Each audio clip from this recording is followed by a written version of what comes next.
It's your man, Billy T, and we're around the D with Billy T. Our special guest today, Dr. Eddie Connnor Jr. What's up, brother? Hey, what's going on, How you doing? Good to see you again. Man. Likewise. I first met this guy at an event we were at. He was the keynote speaker, and he just killed the place. So I had you got to come down to my podcast. So that was a couple of years ago. Yeah. Before the pandemic kicked in. Right. And now we're back, and he is back with a new book. But first, let's just give him a little bit of history of who Dr. Eddie Connnor is. You're a college professor, a radio and TV correspondent. I didn't know that. And you taught high school here in Detroit? Yeah, absolutely. Taught high school here in the city. Health, physical education, civics, history, all that. A little bit of everything. And like I said, inspirational speaker, would you say inspirational or motivational speaker? Yeah, absolutely. Okay. And you're very good at that. Okay, I saw that firsthand. But also a best-selling author, 13 books. This is book number 13 we're looking 13, at here. right before your eyes. Okay. What's this book all about? Dear Queen? Dear Queen, Volume 2, How to Wear Your Crown, Walk in Authority and Authenticity. Walk with authority. Yeah. You got to teach them that. Absolutely. That's what this book teaches these women out here. That's it. Pick your crown up, girl. Straighten up your crown. Straighten up your crown, wipe your frown. Absolutely. So tell us about the book, man. Yeah, the genesis of the journey of Dear Queen, I used to write love letters to girls in high school. That'll do it. Yeah, that'll do it. And I'd write the letter anonymously, slip it into the locker, find out the girl would check it out. Do you like me? Yes or no? Right. All of that. And some of the guys found out I was writing love letters. They're like, hey, yo, I got a shorty over here. Why don't you write a love letter for her? Keep your name off it, though. Right. I'll put my name on it. I'll break you off some lunch money. And so some years later, coming out of high school, college, all that, just being a man on a mission, I said, hey, if I can write letters to girls of love, why can't I write a book of love to women? To love yourself, to know your worth. That was the first one on Dear Queen. Okay. And years later, that came out in 2017. Was that your first book? That was my 7th book. What was the first book you wrote? First book I ever wrote. I'm literally with $1 and a dream to my name in a dorm room. I wrote my story of overcoming cancer. And what was that? Called Finding the Can in Cancer, Purposefully Prepared to Persevere. That persevere. Yeah. Persevere. Yeah. And, I detailed my journey of really how I found the can in cancer, going through the chemotherapy, radiation, my father not being in my life, dealing with depression and dismay and mental discombobulation, wanting to give up, and just having that faith in God. And, of course, a praying mama, I was able to make it. How old were you when you went through cancer? I was 15. 15 years old. Yeah. And I'm sure it was a long process. Yeah, it was about a 2-year ordeal. Out of school my sophomore year in high school, and just didn't think I was going to make it. Really wanted to give up. It was my mother's perseverance and prayers saying, hey, you know what? You're not going to live. You're not going to die. You're going to live through dying places. Okay.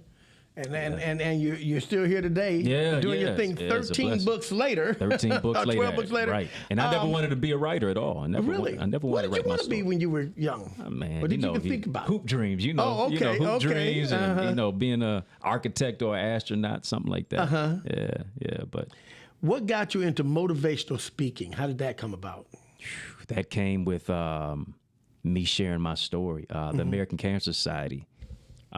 There was a particular lady, shout out to Von Seal Brown Miller. She used to work with the American Cancer Society, and she heard about my story and, provided an opportunity for me to speak. So I did that, and then I, grew up in the church, did one of my first messages in Jamaica, sharing from a message that I remember speaking and preaching, destined to overcome the odds. And that really just became like my life's journey and work. And so being able to do the spiritual as well as the secular, kind of bridging the gap with that, and I just took off from there. Continue to hone my craft and my skill. I saw something that you had done, and even through watching you do your thing at the event, I saw you at and our interview before, and I was thinking, I said, you could be a preacher. Are you part preacher? Definitely. When you get inspirational like that? Oh, without a doubt. It's a good mix that I have because I do the ministry. I was just preaching to church just the other week. So you do preach once in a while? Yeah, all the time, yeah. Okay, when you preaching again, I'm coming. I got to preach next month at a good friend of mine's church. It's called King David Missionary Baptist Church. Okay. So I'll give you the insight. I'll give you the scoop on it. All right. Man, because you're a great speaker and I'm sure a great writer. The message to women in Dear Queen, Volume 2. Give us the synopsis. You know, Malcolm X said the most neglected, unprotected, and disrespected woman on the planet is the black woman. And oftentimes as brothers, when we stand on the sidelines, our sisters stand on the front lines. You know, you could talk about Claudette Colvin, you could talk about Betty Shabazz and Coretta Scott King, or Coretta Scott Queen, if you will. You know, you can go all the way down the line to modern day women who still, you know, are balancing a job and a dream and raising children, things of that nature. I think about my mother, the preeminent queen in my life. And, you know, seeing our sisters and letting them know, despite all of the vitriolic negative words that are said to them, you know, social media and down the line, even in the world, that there's still a queen on the inside of them. You know, they can wear their crown. They can walk in their authority. They can find out their authentic gift and really bloom as their gift makes room for them. There you go. Yeah. Told y'all he was a preacher. Speaker, author, educator, Dr. Eddie Connnor Jr. I'm just so impressed with you, man, and so proud of you, watching you do your thing. Of all the books you've written, does one stand out as kind of a favorite or something you're really extremely proud of more than those? They're all your babies, I know that. Yeah, right. Does one stand out for you? Ooh, boy. I have to say, because Dear Queen is kind of like my thriller, you know what I'm saying?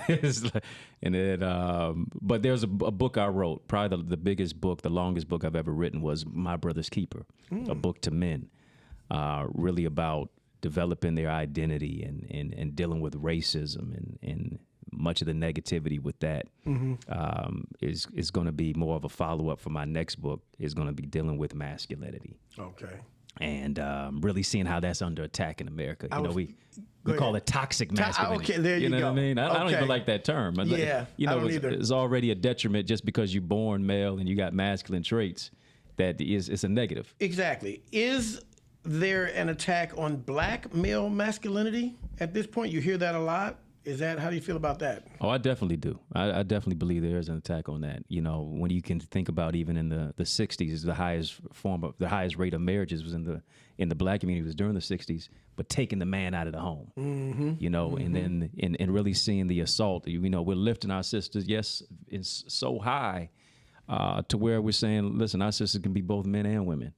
And a lot of times we have put them in that specific role due to a lack of leadership within our own lives. I think one thing as a man, you got to have leadership, you got to have vision. You know, you got to really be able to touch in and tap into your vulnerability as well. Okay. You know, because a lot of times we act as if we're Superman, but we're really Clark Kent. You know, we act as if we're T'Challa and we're Black Panther, but we're really T'Challa. You know, we're not really the Hulk. We're really David Banner.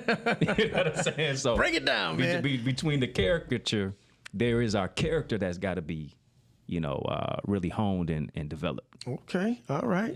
Yeah. You have quite a message, and that's something that when I think about the women now, when we see so many black women really in leadership roles, judges, lawyers, politicians, you know, in the political arena, are we getting sidestepped? We're proud of our sisters and we love them and we lift them up, and I love seeing all those sisters on TV doing their thing. But are we getting left behind? And if so, whose fault is that? You know, I think we are getting left behind. When you think about, you know, even in the school system, you know, our sisters outgraduate our brothers. You know, the America is an incarceration nation. They don't mind our sisters, you know, getting a college degree, but they want to lock up our brothers. Yeah. You know, a lot of times, and even with that, you know, there's a lot of things that are not necessarily given to us specifically about what are the rudiments of moving from boyhood to manhood. You know, I do mentoring, and I'm always helping our young brothers, but I see now I'm doing a lot of mentoring to older brothers. Men need mentors. You can't even spell the word mentor without men. And we think it's from the top down. It's really from across. You know, there are some things that we're going to go through in our lives that we need other brothers who have been there to tell us how to go along the ropes. How to navigate it. Right. But, you know, as men, a lot of times we say, nah, we don't really need any help. You know, showing any form of help or asking for help is seemingly a sign of weakness. And it's really not that at all. Trying to be Superman when we really Clark Kent. Yes, sir. Eddie, Dr. Eddie Connnor, Dr. Eddie as they call you. People want to get a hold of this book. How can they do it? I know you have a website. Yeah, Tell us. absolutely. You know, the book went #1 on Amazon, and it's a great read. One of the best books that you're going to read in 2022, without a doubt. Amazon, Barnes & Noble, iTunes, Audible. It's an ebook, it's an audio book, it's a hard copy. And Did you read it? Did you do the audio? I did audio. Oh, my I did man. audio. Yes, Oh, sir. Yes, sir. definitely. About All right. 6 hours. Oh, it's a lot of work. It's a lot of hours. Yeah, it's a lot of hours. It definitely. The songs are hours and hours. But they can also get a signed copy from me, DrEddieAcademy.com/Dear Queen. There you go. Yes, Dr. sir. Eddie Connnor Jr., it's been a pleasure talking to you, brother. Thanks for hanging out. Oh, appreciate Around you, the bro. D Appreciate with it. Billy T. Yes, sir. Thank you, sir. Y'all keep watching. We'll see you next time.